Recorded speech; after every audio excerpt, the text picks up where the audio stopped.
හිතන්න ඔයා ගෙදරට හොරෙක් එනවා. හැබැයි ඒ හොරාට එන්න දීලා හිස් කාමරයක් ඇතුළට දාලා හොරා මොකද කරන්න කියලා ඔයා නික්කමට හරි හොරෙන් බලන් ඉන්නවද? නෑනේ. හැබැයි සයිබර් වර්ල්ඩ් එකේදී හැකර්ස්ලාට මේ වැඩේ කරනවා. මේක තමයි හනිපොට් කියන්නේ. එහෙම නැත්නම් සයිබර් ලෝකේ තියෙන මී බඳුන. හරි අද කතා කරමු හනිපොට් එක ගැන. මොකක්ද මේ හනිපොට් එක කියන්නේ? මේ හනිපොට් එක වැඩ කරන්නේ කොහොමද? මොකද්ද මේ හනිපොට් එකේ තියෙන වැදගත්කම් කියන එකයි අද කතා කරන්න යන්නේ. පට්පට් ගාලා එහෙනම් ඒක ගැන කතා කරමු. මේක ඇත්තටම හැකර්ස්ලා. ඒ කියන්නේ සිස්ටම් එකක් හැක් කරන්න එන කට්ටියට මේක ලේසියෙන්ම හැක් කරන්න පුළුවන් විදිහට තමයි මේක හදලා තියෙන්නේ. ඉස්සර ඒ කියන්නේ මුල්ම කාලේ හනිපොට් හදලා තිබ්බේ ලොග් සටහනක් ඇති වෙන්නේ. ඒ කියන්නේ එයා ලොග් වුණාට පස්සේ එයා කරන්නේ මොනවද? ඊට පස්සේ එයා ලොග් වුණේ කොහොමද? ඒ වගේ පොඩි දේවල් දැනගන්න විතරයි මේ හනිපොට් එක හදලා තිබ්බේ.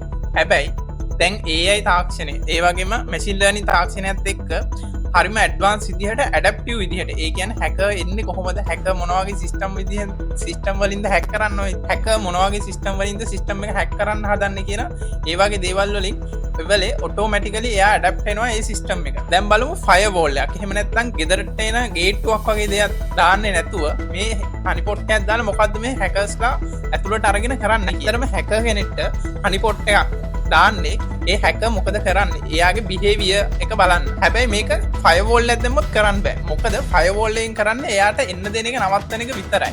එක විදිහකට තමයි එක්ස්පෙරිමන්ට් විදිහට මේක හදලා චෙක් කරලා බලනවා. ඒ කියන්නේ මේ හනිපොට් එක හදලා මේ හනිපොට් එකට මැල්වෙයා ඊට පස්සේ ට්‍රොජන්ස් ඒ වගේ එක එක වෛරස් දාලා වෙල් චෙක් කරලා බලනවා මේවා කොහොමද වැඩ කරන්නේ කියලා. රියල් වර්ල්ඩ් එකේදී ලයිව් රන් වෙන නෙට්වර්ක් වලට එහෙම නැත්නම් සිස්ටම් වලට දානවා. දාලි වෙල්ල ලයිව් ඇටැක් එකක් ආවොත් මේ සිස්ටම් එක වැඩ කරන විදිහට වැඩ කරලා හැකව රවට්ටලා ඒ හනිපොට් එක ඇතුළේ හැකව ගෙන්න ගන්න. සංකීර්ණ හනිපොට් එකක් ගත්තොත් එහෙනම් මේක ඇත්තටම සිස්ටම් එක විදිහටම තමයි වැඩ කරන්නේ. ඒ වුණාට මේක සිස්ටම් එක නෙමෙයි.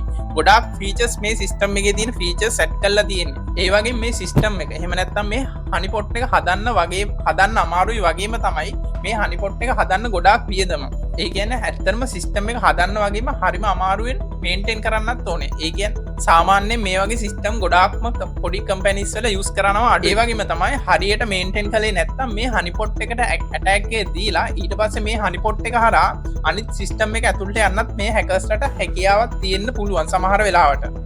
දැන් බලමු මේ මොකටද මේ හනිපොට් එක ඇත්තටම මේ හැකර්ස්ලා වෙනුම යූස් කරන්න කියලා. ඇත්තටම මේ හනිපොට් එක හදලා මේ සිස්ටම් එක බලන අය ඒගොල්ලෝ බලන්නේ ඒගොල්ලෝගේ සිස්ටම් එකට ඇතුල් වෙන ඇටැක් එහෙම නැත්නම් හැකර් මොන වගේ සිස්ටම්ද යූස් කරන්නේ මොන වගේ ටෙක්නික්ද යූස් කරන්නේ. ඒ වගේම මේ සිස්ටම් එකට ඇටැක් එක එන්න කලින් මේ සිස්ටම් එක බලා ගන්න ඉන්න අයට ලොකු අයිඩියා එකක් ගන්න පුළුවන් මේ සිස්ටම් එකට ඇටැක් කරන්න ඉන්න හැකර් ගැන. ඒ වගේම මේ සිස්ටම් එකට ඇටැක් කරන්න ඉන්න අයට ඩිස්ටර්බ් කරන්නත් මේ හනිපොට් එකම යූස් කරන්නත් පුළුවන්. ඒ වගේම මේ සිස්ටම් එක ආරක්ෂා කරන අයට මේ සිස්ටම් එක ආරක්ෂා කරන්නේ කොහොමද කියලා ට්‍රේන් වෙන්නත් මේ හනිපොට් එක යූස් කරනවා ගොඩක් වෙලාවට. ඔයා නිකන් හිතලා බලන්න මේ AI හරහා එහෙම නැත්නම් AI යූස් කරලා ඉතාමත් ඇඩ්වාන්ස් විදිහට ඇටැක් කරන්න පුළුවන් දැන්.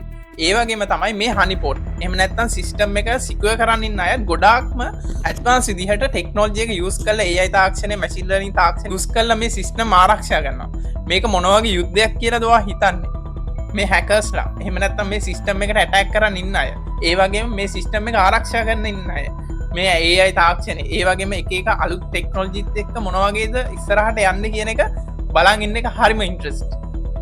මේවා ගැන කතා කරන්න අපිත් එක්ක එකතු වෙලා ඉන්න. මාව ෆලෝ කරන්න, ලයික් කරන්න, මේක ඒ වගේම මොන වගේ දේවල්ද ඉස්සරහට දැනගන්න ඕනේ කියලා අනිවාර්යයෙන්ම කමෙන්ට් එකක් දාන්න.